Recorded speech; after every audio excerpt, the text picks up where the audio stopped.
Hi, this is William Ramsey. Welcome to William Ramsey Investigates. On tonight's show, I have a very special guest coming to us all the way from Ireland. He's on the west coast of Ireland. I usually talk to people who are on the east coast in the Dublin area, but his name is Sean MacLeod. It's not you're a MacLeod, right? How do you pronounce your last name? MacLeod. MacLeod, okay. So it's a As in MacLeod. the cloud in the sky. Yeah. Gotcha. Sean MacLeod, the title of his book about the Beatles is Behind the Wall of Illusion, the Religious, Occult, and Esoteric World of the Beatles. So, Mr. MacLeod, are you there?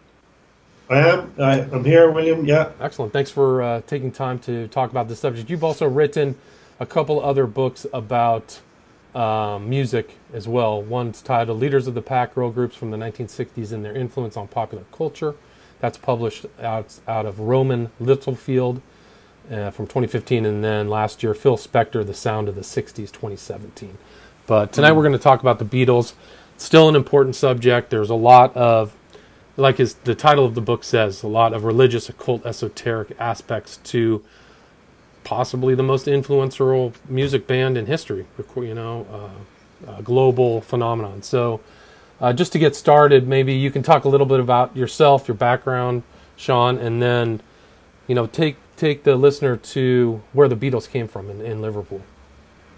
Okay. Well, I'm actually from Dublin, so you're still interviewing an East Coast. Although we don't use the term East Coast and West Coast here. Really, it's just Dublin and everywhere else in Ireland because we're just a small little country. But so I grew up there more or less. I think around the age of 11, I came across the Beatles, and I think it was about a year or so after Lennon had been shot, and anyway, I kind of became a bit obsessed. Even at 11, I became kind of obsessed with the group, and all through my teenage years, into my 20s, through college, and I think really the Beatles for me, they opened up so many other areas. It wasn't just I became kind of a musician. I became very interested in music. Before that, I was like most.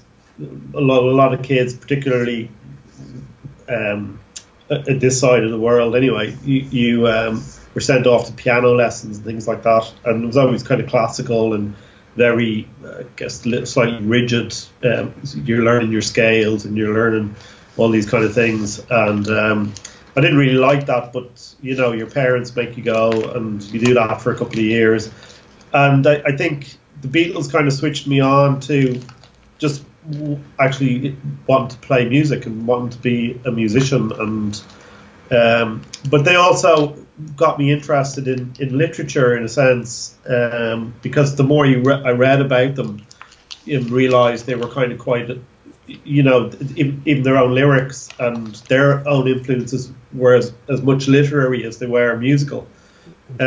So I got quite interested in literature, and that led me into philosophy, and then I studied English and philosophy at university, and also I studied music as well, and I had a number of groups growing up.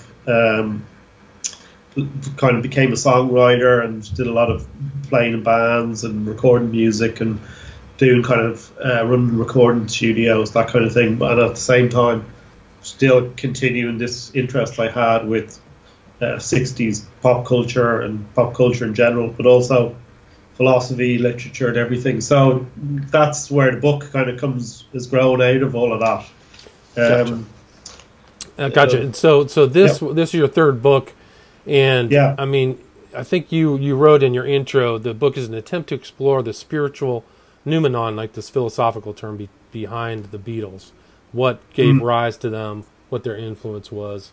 But, I mean, they came out of Liverpool, which I think you wrote was the second hardest hit city by the Luftwaffe bombing raid. So I think they kind of came out of this war-torn wreckage of a city. Would you describe that as that? Yeah, well, I guess as I kind of started to get, as I got older and more interested in certain aspects of philosophy and esotericism, spirit. I guess I don't want to call it spiritualism because it's the same, but interested in things of a super sensible nature. and that led me to a chap called Rudolf Steiner, who I'm not sure how many of your listeners would be aware of Rudolf Steiner, but an incredibly important individual, I think, for the 20th and 21st century.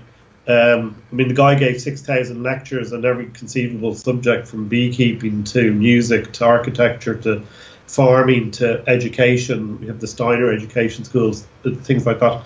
But and also a view of history and how we might view history and look at various different people and where they stand in history and how that affects things. And you know, I kind of realised through that I think pretty much most things we think about and are being told about in a way are actually kind of the opposite.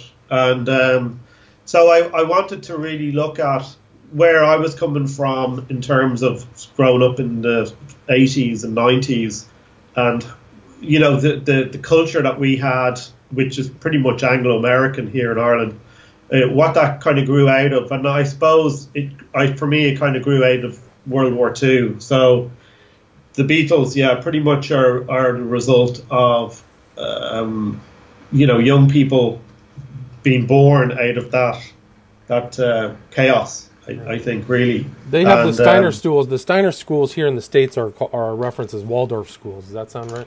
That's right. Yeah, I have Waldorf. a couple of friends actually who taught at one of the Waldorf schools. But yeah, so Liverpool, post-war, and you know, Elvis is an influence on the Beatles, and they dressed and they kind of had a what's a teddy boy? A lot of the American audience wouldn't know what that term represents. I guess you might know the term greaser or something. Yes, that famous film of The Outsiders, where the greasers and the Sosas. So a teddy boy is pretty much, in a sense, they're kind of a greaser, somebody who was very much, you know, influenced by that culture of American rock and roll, in a sense. Blackboard Jungle, that kind of rebelliousness. But it's a kind of an interesting phenomenon because it has this mixture of it's a working class, it's born out of kind of working class roots, in a sense. And the Teddy Boys kind of felt a little bit disenfranchised being part of a working class group after the war, that were kind of this huge austerity on them. And they looked back to a time in England or in Britain where it was a little bit more dapper, a little bit more wealthy, and that was the Edwardian period. So they took on that dress really of with these long coats, these bottle creeper shoes they're called, with very thick soles, the hair then combed back in that kind of Elvis or Tony Curtis style. And usually that kind of like choker, bottleneck choker or whatever they'd wear, which you'd see maybe in the southern states of America, maybe that comes from there.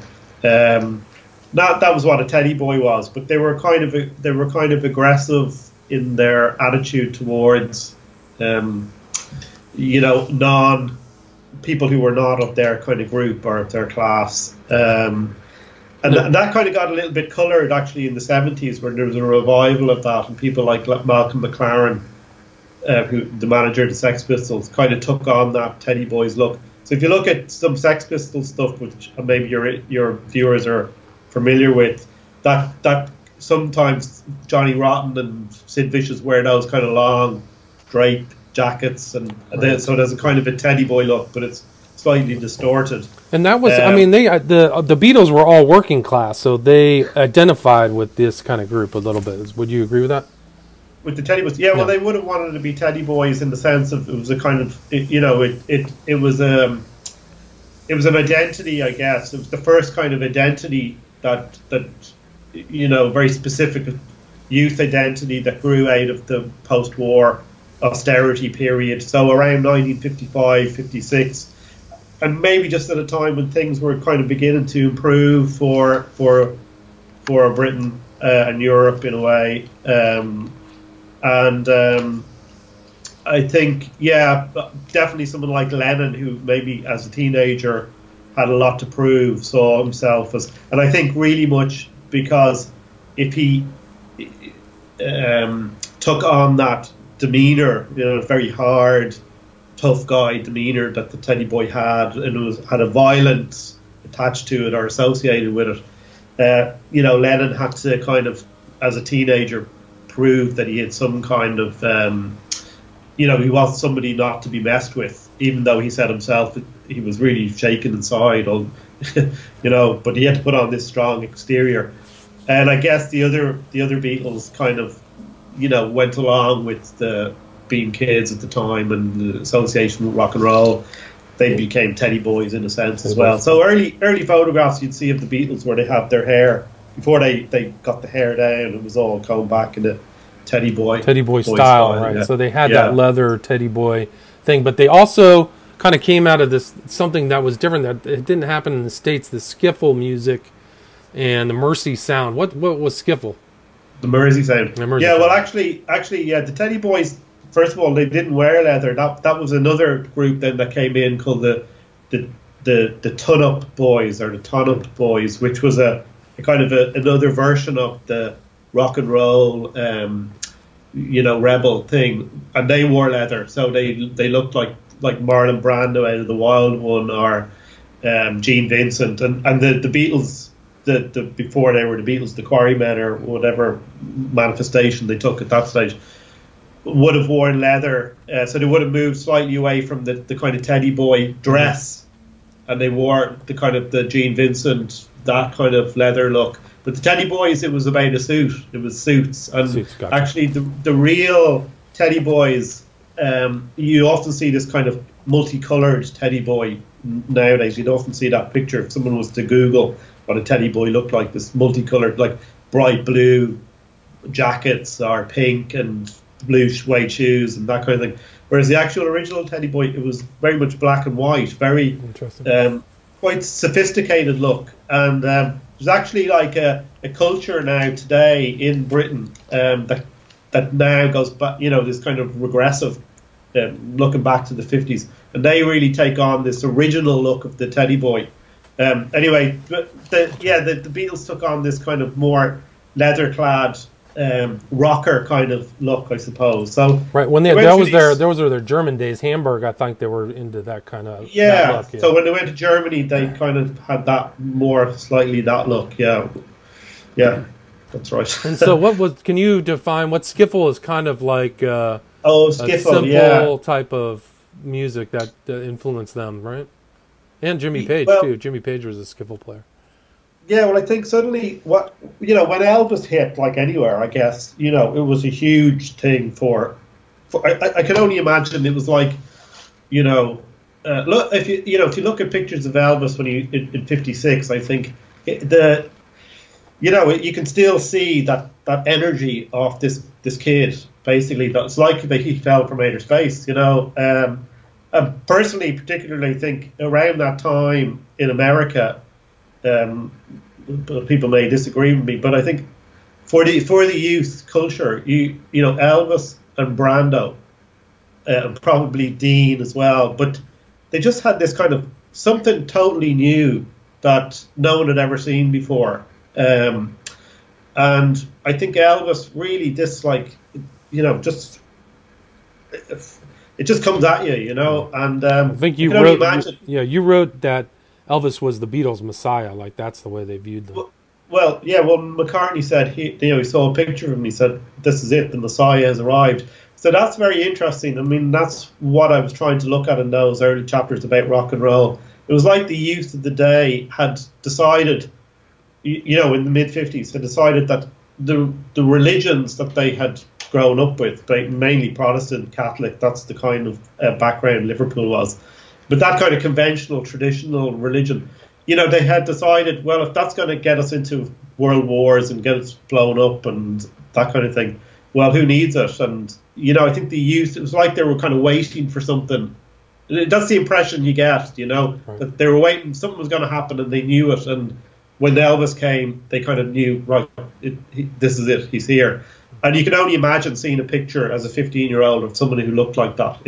I don't think we can even imagine what it was like unless because we've got so much stuff now today, you know, that back then when they had nothing, you know, and particularly in England, they probably didn't even have TVs. Yeah, I mean, TVs only came in '56 when the Queen was coronated.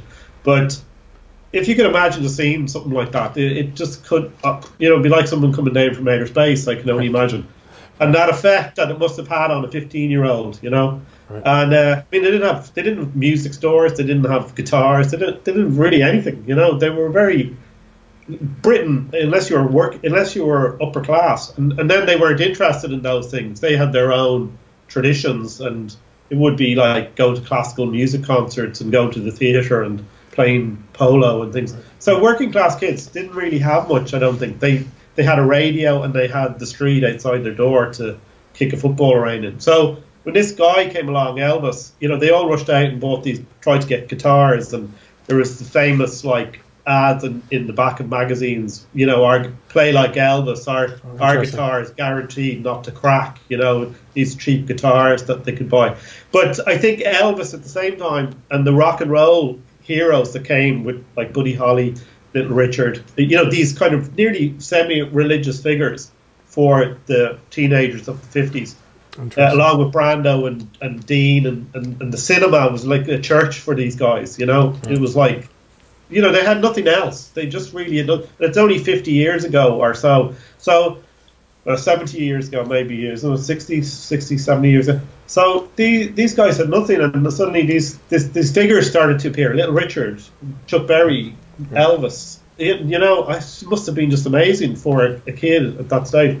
But skiffle, it was quite threatening, I think, for the young English boys, you know. And so when skiffle came, it was an English guy called Lonnie Donegan, who, if you looked at him now, you just think, who's this guy? You know, he just looks like, you know, your granddad or something. But he had a success. He had a big hit with a song called Rock Island Line, was the title, and that was a big hit. It was just a kind of real, like, you know, a very energetic song, and the way Donegan sings it and performs it was kind of full of this energy. And it was just basically skiffle is, you've got an acoustic guitar, you've got one of these, you've got a you know, it's a bit like what they call bluegrass or something. It was a mixture of all these things. So it actually came mostly from America, and it was just a mixture of this, maybe some kind of English music hall, they call it, and just a mishmash of stuff with a little bit of kind of rock and roll in there as well. Yeah. And the kids just felt, well, we can play that. Rock and roll is kind of too daring, exciting, too musical in a way. So, you know, they got these, you know, the tea chests with the broomstick, and they put a string on it, and that was their bass guitar, and they got maybe a washboard, very much like the bluegrass thing, whatever they could find, pots and pans. Right, interesting. So that's what they played, and that was a bit kind of homemade instruments, and they just, you know, shake, rattle, and roll, basically, just make a sound, and just the kind of the enjoyment to do that. And loads of skiffle groups just suddenly appeared everywhere, and the Beatles' first band, the Quarrymen, was basically a skiffle band. And basically, if you look at those very early pictures of Lennon and the Quarrymen, they look like, again, quite new looking for Britain at the time, but a very American, you know. I mean, Lennon looks like he's just stepped out of at 15 some kind of, you know, American scene. Right, his hair's all greased up, yeah. That's what and he has this check shirt on, rolled up at the sleeve, to the arms, and it's a very American, I think, yeah. But they really kind of defined or developed their style in Germany, even their look. Like you wrote, what I didn't know was that their haircut, you know, became known as the Beatles cut, but they actually got that from an art society in Hamburg. Is that right? Yeah, actually, yeah. I mean, I'm you know, because you're saying you didn't know there, so I'm thinking, oh God, yeah. I mean, because I know this is all stuff I've known since I was a kid, so I always kind of think, you know, you think, oh, everybody knows this, but yeah, they went to Germany because in Liverpool there was quite so many bands, and there was like a lot of you know, people who maybe tried to, like managers and agents who tried to cash in on that. And they would have places like, mainly in Germany, you still have them today, for example, in Spain, and these holiday resorts where bands get taken over from Ireland or England and they go and play in these places, and they can make quite good money because for a season, you know, the summer, and they meet lots of girls, and, you know, they just get involved in the party atmosphere that's around there. But yeah, this particularly, these agents had these clubs in Germany, in Hamburg, and the Beatles, who weren't particularly liked by any of the other musicians in Liverpool. I don't think they were particularly thought of to be particularly good. And if anyone wants to really witness how bad the Beatles were, actually, I think that Beatles Anthology Volume 1 really gives a sense of, my God, these guys are just not really good at all. Wow. And how they flowered is very interesting. But they went over to Germany, I think more because they had the personality they could kind of schmooze their way in, or blag their way is an expression we use here. You know, they could just manage to talk their way into these things, and they came over and they got, I think, probably more than the other Liverpool groups, they just had the kind of personality and the character to just get on with people and you know, make them laugh and do crazy things, and they just really tried to become good. I mean, there's obviously a potential there, and it started to flower when they were in Germany. But they met a group of people, these art students, called the X's, and they were kind of just taken by this group, and they had their hair all down. They were called X's because they were into kind of existentialist philosophy and art. Right. And EXIS. EXIS, yeah. And they wore these polar neck shirts and leather jackets. And I think for some reason, and probably, again, the intuitiveness, I think, definitely of Lennon and McCartney to realise that there was something about their look, and they changed the teddy boy look or the rocker look or whatever, kind of realising, suppose, that they, you know, intuitively that something was changing, and this was it. This was part of that change, because when they got their hair down like that, the mop top Beatle cut, George Harrison kind of disowned the two guys for a short while. He's going, I'm not going to lose my right. my greaser rollback. Yeah, and so.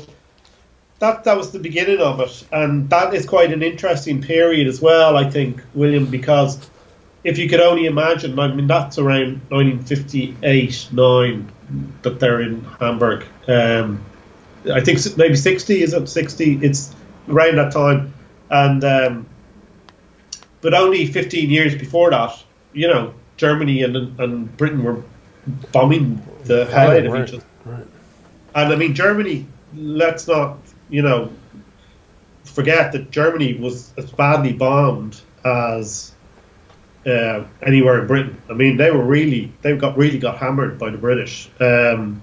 So you just had this suddenly, you know, people who were two sworn enemies, really, and not only that, they had been already in a war, world war, you know, 30 years before the Second World War. So now you suddenly had these kids, this next generation, you know, exchanging clothes and haircuts and fashion, and listening to each other's music and talking about art and literature and stuff. So personally, I think that was a really important thing to happen. Well, I would agree with you. I think that probably laid the seeds for the 60s, because they realized they didn't want to go back to war. They were in Germany. They had seen the damage in the feud. They weren't not wanting to return that. And actually, the Beatles lost one of their members and stayed in Germany, Stuart Sutcliffe, right? So he ended up marrying the girl who influenced their haircut. Yeah, that's right. And then he sadly died just shortly after they got married, I think. Yeah. He got in a fight or something and had an aneurysm. Well, there's a lot of question marks over that, all right. Yeah, some people claim that Lennon actually beat him up and that's why he got the brain hemorrhage. Others that they got into a fight. Others that he just didn't really take care of himself. He used to stay up all night painting. He was a very, very good artist, and I've seen some of his work. And it's begun to have like a life of its own outside of that association with the Beatles. I think a lot of people are recognising the real talent that was there. But and then he'd be playing in band with the Beatles at night, and then painting, and then they were taking a lot of amphetamine substitutes, I think Preludin, which they would take to keep them going for hours, because they would have to play for 8 or 9 hours, I think, in these clubs. Very, very long stretches into the middle of the night. So he was doing that, and then he was painting. And so whether he got beaten up or didn't get beaten up, there's just seems to be lots of different stories around that. Whether Lennon in a fit hit him. This is one of the stories. Actually, Sutcliffe's sister claims that Lennon beat him up, and that's why he died. Others say that never happened, and so I don't know exactly, and that's another interesting connection, aspect. But I don't know the definite thing. But he died anyway of a brain aneurysm. Yeah, I think they called it. Yeah, and I think also, William, he didn't. The doctor knew it was there, and they gave him advice on, look, you need to have a more stable lifestyle, and he didn't really take the advice. That's another story, and then so it just got worse. So, gotcha. So that was kind of the beginnings of the Beatles. When did they really kind of turn from a small band playing in Hamburg into this huge Beatlemania? How did that happen?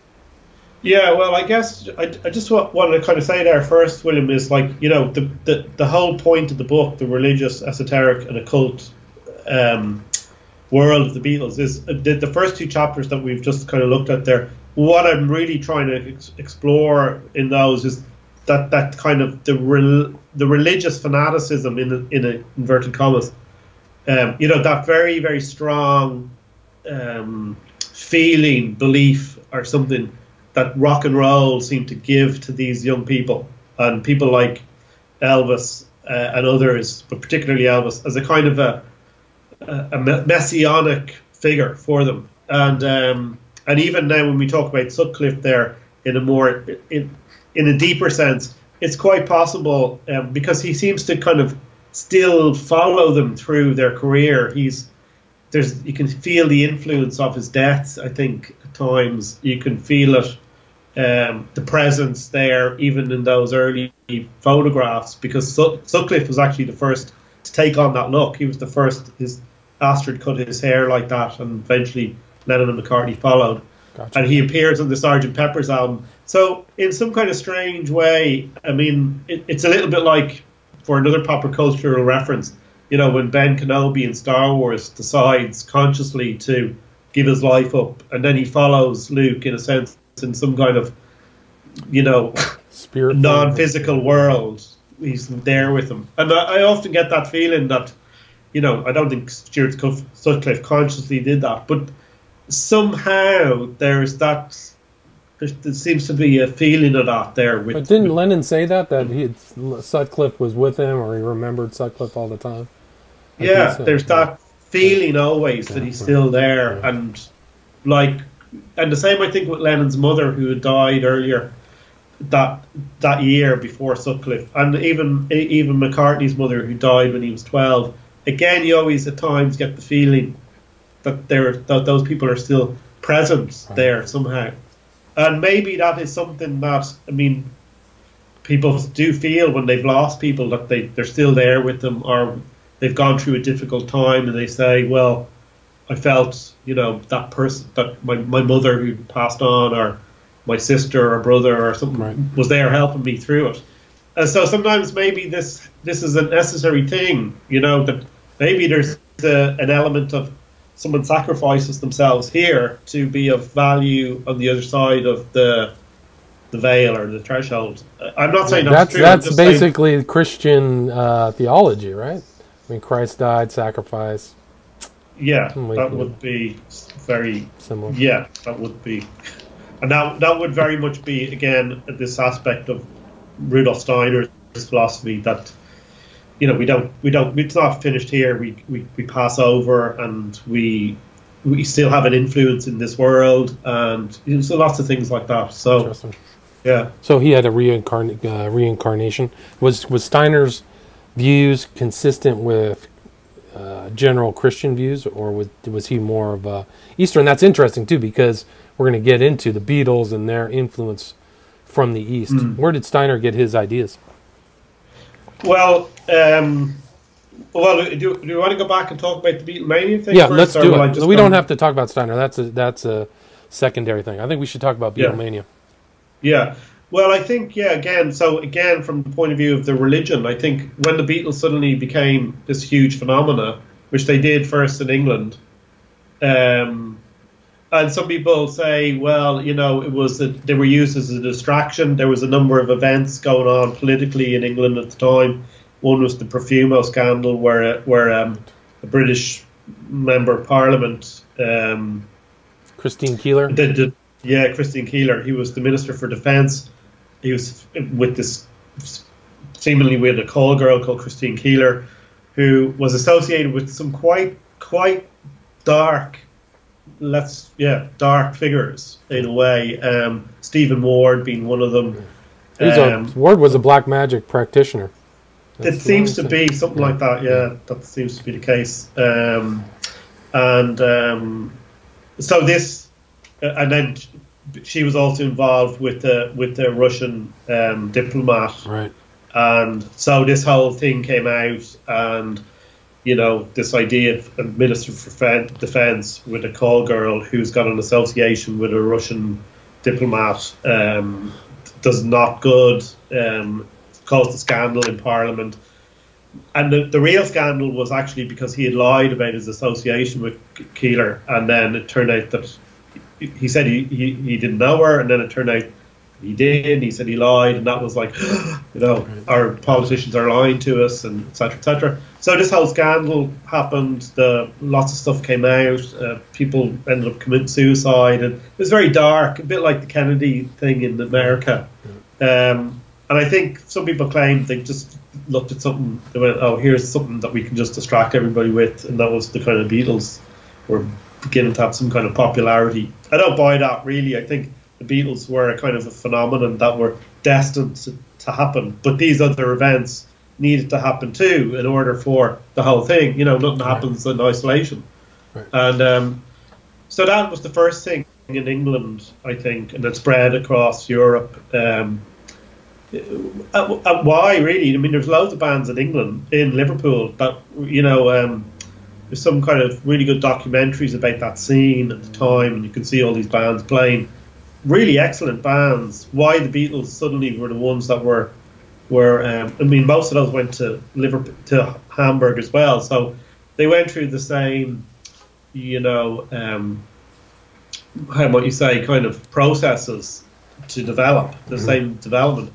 But I think the Beatles did seem to have just some edge for some reason. And I think even strangely, just the way they looked on stage, when you looked at them, Lennon and McCartney being left-handed, Lennon being right-handed, and Harrison being right-handed, they created just when you look at them, this kind of symmetrical thing, that the other bands didn't have. And they didn't seem to have that same harmonies that Lennon and McCartney would have, the sweet with the rough, and they just seem to have something a little bit more, I think, maybe than the others. And also I think possibly it was just kind of their destiny. They had the personality types as well, and I think in Hamburg as well, like Ringo Starr joined pretty much them, not as a full-time member, but that's where they got to know him, and he would play in the group, and I think they felt his personality suited more than the drummer they had, Pete Best, who was then, removed from them, and Ringo came in, and suddenly this whole unit just was created. And so by the time we got to America, Beatlemania had just, again, you had the kind of the Kennedy, the situation with the death of Kennedy or the assassination of Kennedy, which maybe left a hole in the psyche of the American people for the time, and they needed something to fill it. And here with these kind of, strange-looking guys from England shaking their heads and singing these kind of,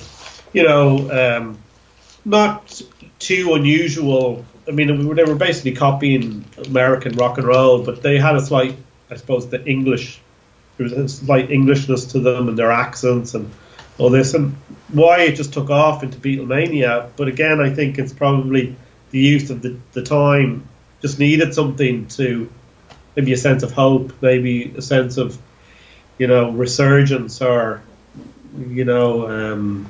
regeneration, and that came with the Beatles, and because of that, they were seen nearly as, I think, kind of saviors for the young people in America who maybe had lost hope, I think, when Kennedy was assassinated. Right. I think that the Kennedy died November 22nd, 63, and you said Beatlemania started in October, so it was right there, literally overlapping with the murder of Kennedy. Yeah, and actually I think someone pointed out, which I mentioned in that book,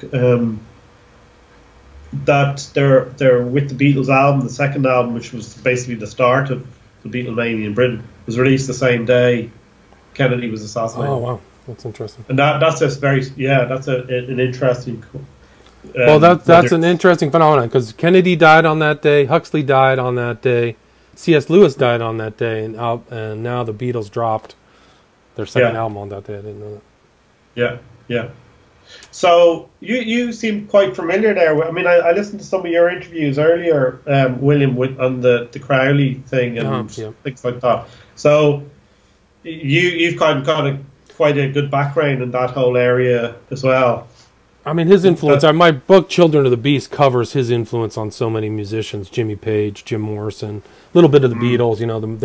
You talked about the semaphores, them making those magical signs that go back to, I think it's the grades within the Golden Dawn system. So, the Beatles had stuff, but there were certain things they said that they were magic. I have to go back and look at the original writings, because that one statement that you had where they say something, those particular molecules formed to make these four guys, the Beatles, I have to think there was something metaphysical, something alchemic, something that must be thought of as magic, because when I read that, it was magic with a K, which is Crowley's style, magic. Yeah. But I included that quote in my book too. So, I was familiar with some of the stuff. I learned a lot from your book, that's for sure. I didn't know how much of the Leary. There were two songs that the Beatles were influenced by Timothy Leary, who thought he was actually living Crowley's life. He thought that his ideas and his outlook were some type of spiritual resurgent. And there's a famous quote from Leary where he says, Crowley, I'm here carrying on Crowley's work. I wish he was here in the 60s to see this day. So you have to see, I think you wrote that excellent chapter 4, the Dionysian, Apollonian duality, the Dionysian aspects of the Beatles, and how I think that you're right, that was the resurgence of this ideal that goes all the way back to ancient Greece. I mean, because you can see, you wrote about it in your book, that these people are going crazy. Women are going crazy. They literally would have tore the Beatles to shreds if they could get their hands on them. All kinds of very, deranged people. And the men would like the Beatles too, right? So I think it's really an important aspect. But what was also interesting about the Beatles too, maybe you can talk about this, how these books that Lennon was writing and how he got in trouble saying they were bigger than Christ, but this book that he wrote or read about, what was the name of it? About that, I can't remember the title of it, but the Bible. The Passover. Passover. Yeah. Right, yes. Yeah, well, on the Dionysian thing, I think, Nietzsche talks about this in The Birth of Tragedy, Friedrich Nietzsche, the German philosopher. And I don't think it's necessary, the Greeks had it manifested in the Apollonian, Dionysian. One is the duality or dialectic. Yeah, the duality of the human being, really. The psyche. One, the Apollonian from the god Apollo, connected to the sun, and this kind of awake consciousness. We're awake, and we need to control these forces that are subconscious, and that's obviously very important, because if we didn't have that, we would be just out of control. But I think Nietzsche's point is, if that became dominant in modern Western culture, and that leads into things like what we call very logocentric view of the world, and logos there we could connect to Christ, but I think also to the idea of the written word, right. And logic.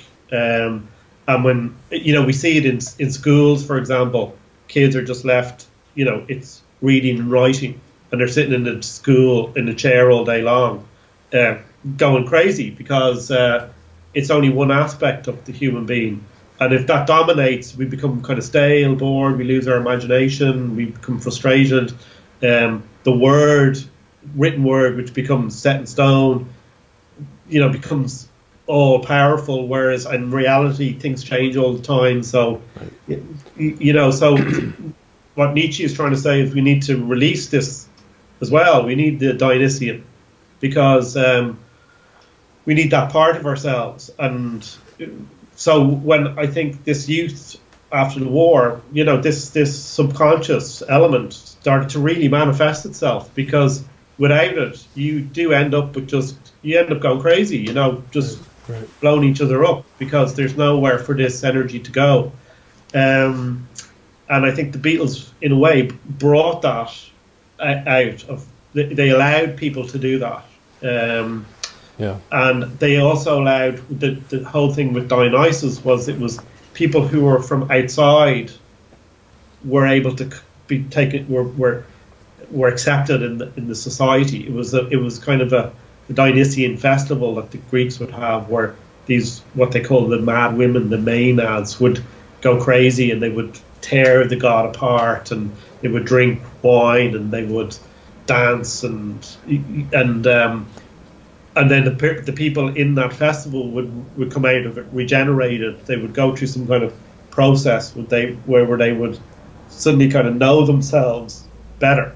And I think that seemed to happen when you read reports of, particularly I think in America, of young girls feeling that their lives in America were boring. They didn't know what they were, it was just dull suburbia, which the post-war had brought mainly to America, I think, because you suddenly had, like, after when all that energy was gone into making weapons, it was suddenly now gone into making cars and washing machines and dishwashers and TVs. Consumerism, yeah.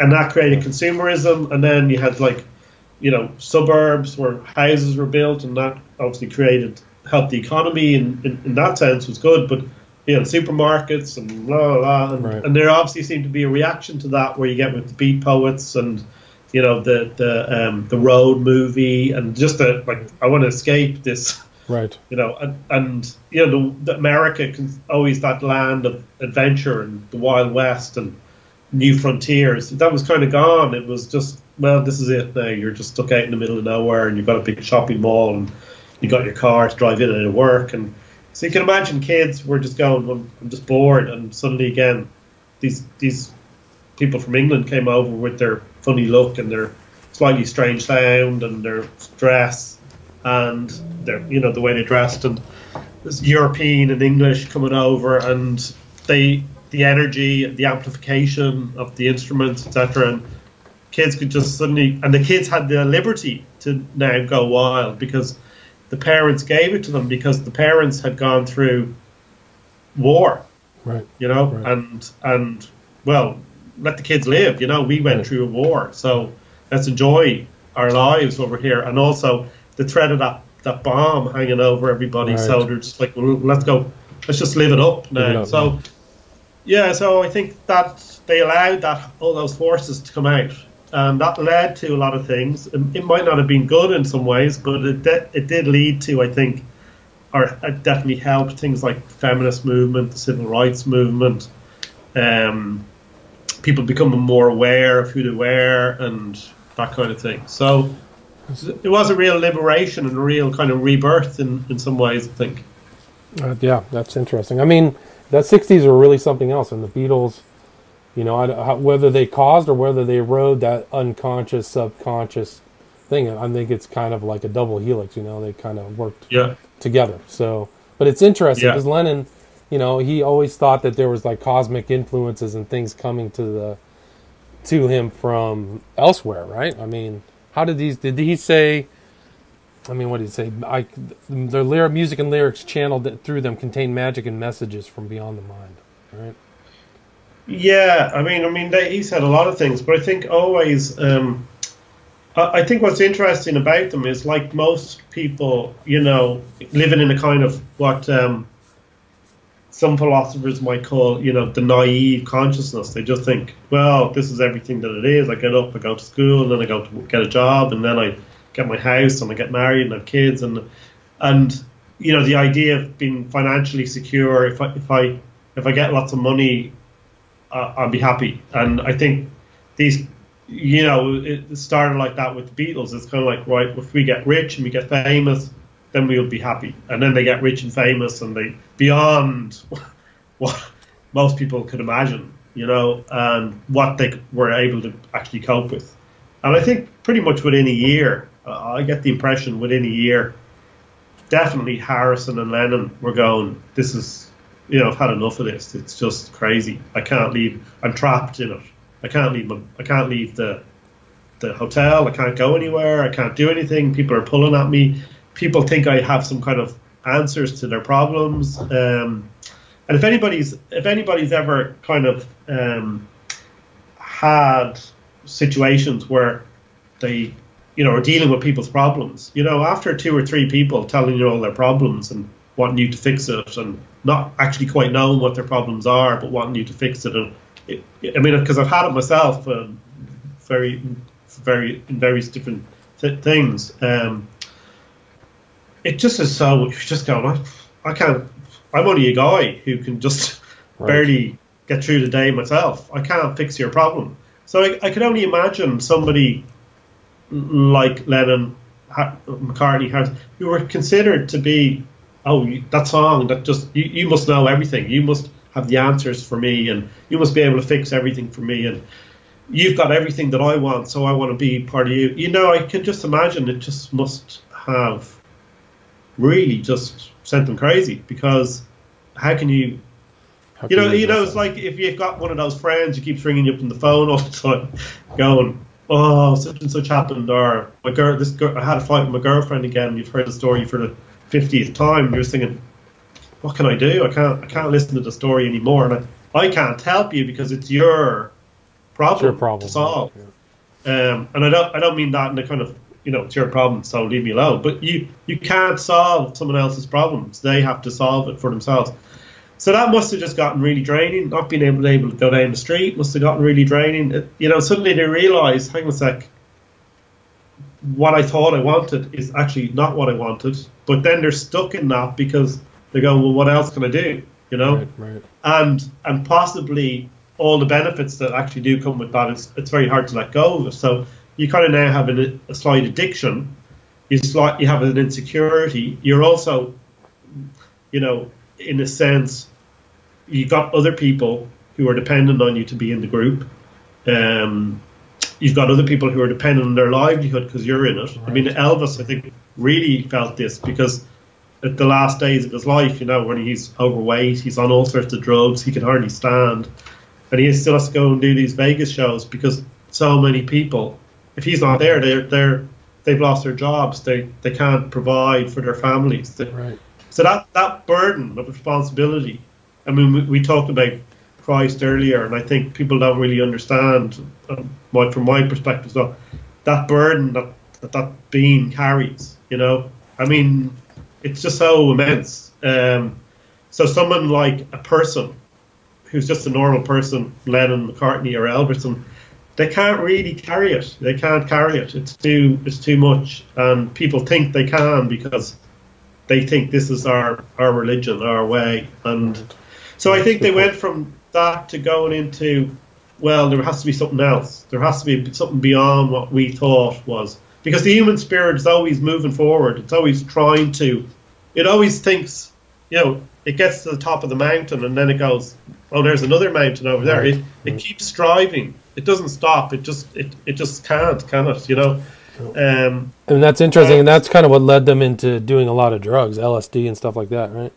I think so. Yeah, I think the drugs were both a release from that. You know, I mean, they meet Dylan. You know, definitely alcohol was the first, a release from that, and I mean, Starr became an alcoholic. Ringo Starr became an alcoholic, but later on, when they met Dylan and Dylan introduced them to marijuana, I think, you know, they were smoking it all the time because they went, wow, I can sit in my room, and we can just smoke hash and we can just get away from all of this. We can enjoy ourselves. And so everywhere they went, they were, I mean, you can see that in their interviews. They really looked like they're just gone, you know, from about 65, 66. I mean, it's quite funny, but they were just, and by all accounts, interviews and other, you know, things written about them, they were just stoned all the time. So it must have been a release from that, but anyone who's ever smoked marijuana would possibly know that it opens up some other new way of perceiving the world. And so this happened as well, and this, I guess, was fascinating for them. And I think and imagine it must have brought them closer together in a sense because of that effect that sometimes it's a bit like going drinking with your buddies, like right. It brings you closer together for that time, doesn't it? So yeah, no doubt. I think they became more of a kind of a one mind through that, even more so than they were before. Different perspective on things. It's something just new, and then that comes into the music, and then that leads into, you know, suddenly LSD came along, and that was even more far out. Right. And then and then you throw in the Eastern mysticism, right? But I think then they realized, you know, mind expansion's where it's at. Like, you know, we are more than just people living in what I call the naive realist's view of the world. It's not just, you know, a plant is not just a plant. It's all sorts of stuff going on in it. The world we live in is not, things are not just the way we think they are. Because anytime we get involved with, you meet a girl and you think, oh, great, I've met this girl. But then you realize there's so many other aspects. There's their family, there's their friends, there's right. her job, there's her, suddenly you're going, oh, it's like, there's so many other aspects to just one person. Right. That you don't think of until you're in it. And then you either think, well, this is working for me, or like, no, I can't deal with their parents or their friends or her way she is when you know what I mean. Right. Yeah, definitely, 100%. Yeah, so I think they suddenly started to realize that, you know, what we've been told, because we're all told that, we've all been told that as part of consumer society, we're still told today that, you know, you go out there, you work hard, you make your money, and you'll be happy, and then you realize, well, it's just a way of keeping you on this kind of treadmill. If you're the lucky one, that, yeah, and I think they realized that, and I think they went, there's something more than there has to be. And whether it was the influence of the marijuana and the LSD that scrambled their minds a little bit, I think they genuinely realized and believed, and I suppose it's for me a belief too, that there is something more than just the physical material world we live in. And Sean, we're coming down to the end of the hour right now. We've done 53 minutes. It's gone fast. Oh God. We have covered all the first. The good news is that we're not going to reveal all the other great stuff in the book. You discuss the supposed death of Paul McCartney. You also discount the Adorno influence upon the Beatles that was propounded by Coleman, the Committee of 300. So there's a lot of other stuff left in the book, which is great because I do recommend people find the book and read it. Again, the title of the book is Behind the Wall of Illusion. The occult, the religious, occult, and esoteric world of the Beatles. Is there anything else that you would like to add before we wrap this hour up? Well, just so much, but I guess there's two things. I mean, I would have really liked to have chatted more a little bit about the Crowley thing and things like that, but I would like to just talk about, I think this occult aspect of the book, which is, because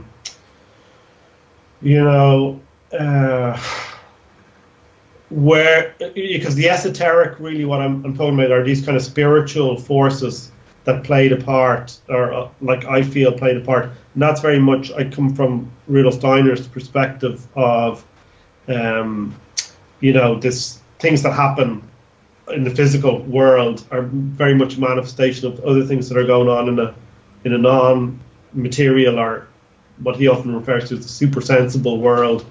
And that would be something I'd really like to talk about, but we just don't have any time, obviously. But the occult part of it is really, I think and you find it a lot on, as you probably know, William, these a lot of conspiracy sites and channels and things like that, of which I'm hugely interested in, and I think there's a huge amount in that. I know I'm right in saying there's your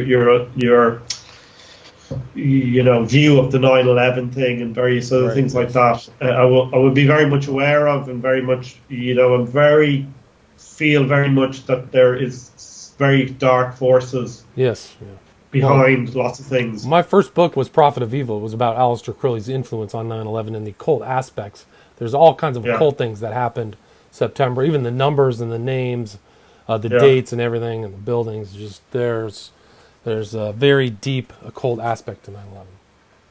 Yeah, I would agree. And actually, I would recommend one person who I mention a lot and who's been very helpful to me.